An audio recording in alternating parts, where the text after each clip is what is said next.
If a poor child steals a piece of bread and a person who has got enough money is still embezzling in his office, both are dishonest. Will you give the same punishment? This might be one critical thinking question which challenges the existing truth that all stealing is wrong. Hi there. Today I am going to talk to you about critical thinking. The NEP 2020 has been talking about critical thinking for the past 4 years. And there are a whole bunch of educators who are saying that it is the onus is on teachers to make critical thinking questions. It is not for the government to be giving you critical thinking questions, or some people say teachers are not trained, etc., etc. So there is this huge controversy about what is critical thinking and how do we go about it.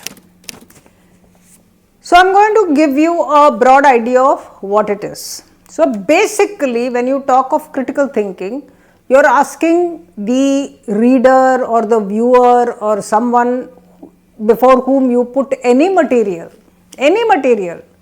to start thinking beyond the obvious, to start thinking more than the surface and go into some depth, to find out if it is true, to ask how do we know it is true, what tells us it is true, to find out who decides that this is true and this is false. So there are many of these kind of questions that you can ask. So basically you are asking a lot of questions. Questioning is a very important skill to get critical thinking out of students. Stories for critical thinking for ages 3+, 4+, 5+. Books are available on Amazon and our website www.mindsprings.in. So if you say the cow gives milk, the counter question will be, does it give you milk? It wants to give you milk, or is it giving milk for the calf and you seem to be stealing it? Now you have created perspective, you have created a different point of view. People start thinking that's true. The cow doesn't give human beings milk. The cow is making milk for its calf. And then you wonder how the cow is made to milk for so many years, even after the calf is no longer a calf, right? So what's happening there? So you will come to places like, very uncomfortable places like animal torture.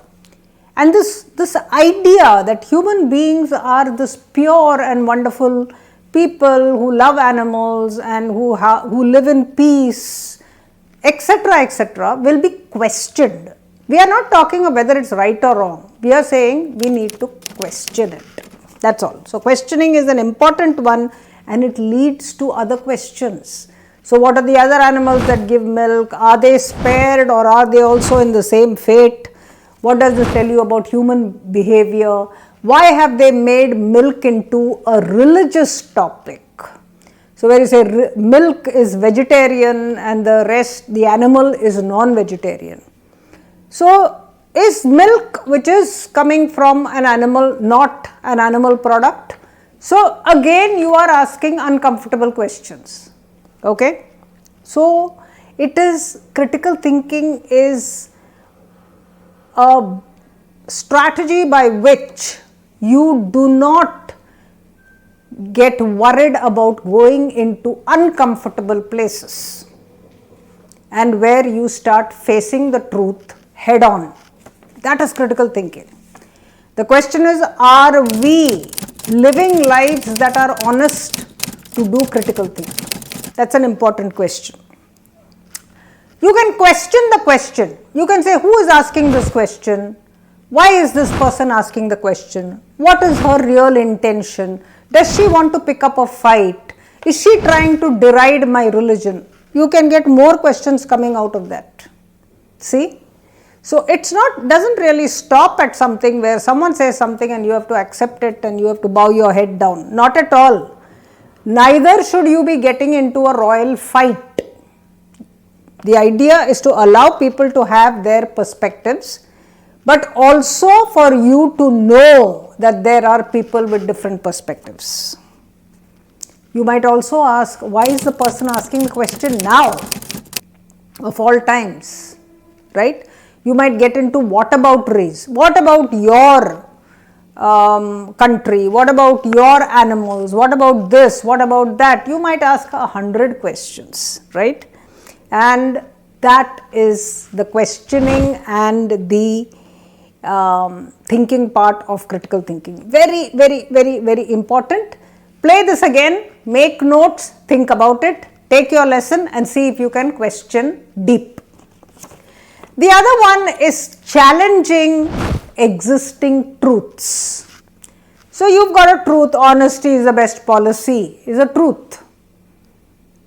You challenge it. Is it really? Really? Honesty is the best policy? So if I were to look at you and say, oh, you look very ugly today, I'm being very honest, so is that acceptable? So you might find a lot of events in which honesty is not the best policy. Should people be told straight away on their faces in the most brutal way that they have got a terminal illness? Or should you break it gently? Should you break the death of someone to a father or a mother gently, or should you be telling them straight because it's honest? So you might have again come to what they call moral and ethical dilemmas that will stop you from accepting existing truths on face value. If a poor child steals a piece of bread and a person who has got enough money is still embezzling in his office, both are dishonest. Will you give the same punishment? This might be one critical thinking question which challenges the existing truth that all stealing is wrong. Might actually come with answers that don't suit everyone, right? Or it could be a ban on alcohol. If you start arguing from the point of view that alcohol is desirable, then you will have to find arguments to show that alcohol is indeed desirable, or alcohol is indeed profitable, or alcohol is not as bad as drugs. So you might argue a lot. No one is asking you to conclude, we are asking you to think. So critical thinking is not about conclusions, critical thinking is about argument and perspectives. Now you might take all this and you might debate in order to reach a consensus. So I might give some and you might give some, and you might say, okay, I can agree to that, but not to this, and you might come to a consensus. But what a debate does is it will give you the devil's advocate, which means you take something and completely blast it, where you are playing the devil almost. That kind of argument opens it up so that every aspect of that topic is laid bare, and that's what we want. We want to see how many angles and prisms are there, so that we can decide that it's a complex topic, and quick solutions and simplified solutions is not the way to deal with it. That's what critical thinking will teach you. So you take women's empowerment, or if you say that poverty is created by privileged people. These are controversial statements. Women's empowerment has actually made men impotent. If I say that, it's a very hard-hitting statement. But if you argue it out, you will see certain aspects that tell you that women are not really the weaker sex, or certain laws made for women have not really worked out in favor of men at all and created a bar of injustice. So that's where you are. So they'll clarify, you probe with questions, and you will get a lot of clarity. If you leave it alone, it becomes indoctrination. You're just saying, okay, I accept honesty is the best policy. Then you go out and find most of the people are dishonest, and then you curse them and say, oh, they are hypocrites. Then comes a time when you are put in, pushed to a corner, and then you are yourself tempted to be dishonest. And then you say, oh, everybody is dishonest, therefore what's the point? This is not, there's no thinking in this. There's just reactions to circumstances. So there you go. So you are looking at examining evidence. Now in all this, you need evidence. You can't simply say something. So if you say that women are not as innocent as they look, so they are actually prosecuting men, you need to have court cases, you need to have newspaper articles, you need to examine the evidence, you need to see where they are coming from. There's a bit of work there, lying there with evidence, but it will give you perspectives from various people. This is what we call Rashomon. Rashomon is a Japanese word where they say that the truth is never singular. The truth is what is seen by different people from different angles when they view the same object. See? So, you cannot say that what I think is 100% true until you have looked at it from all the stakeholders' angles. So, if you say this is a forest and thou shalt not cut down this forest, what are you doing? You are talking from a point of view where it does not concern you. That forest, whether it is taken by the government or whether it is left for the tiger or whether it is given for development, it matters not to you. So you can say anything.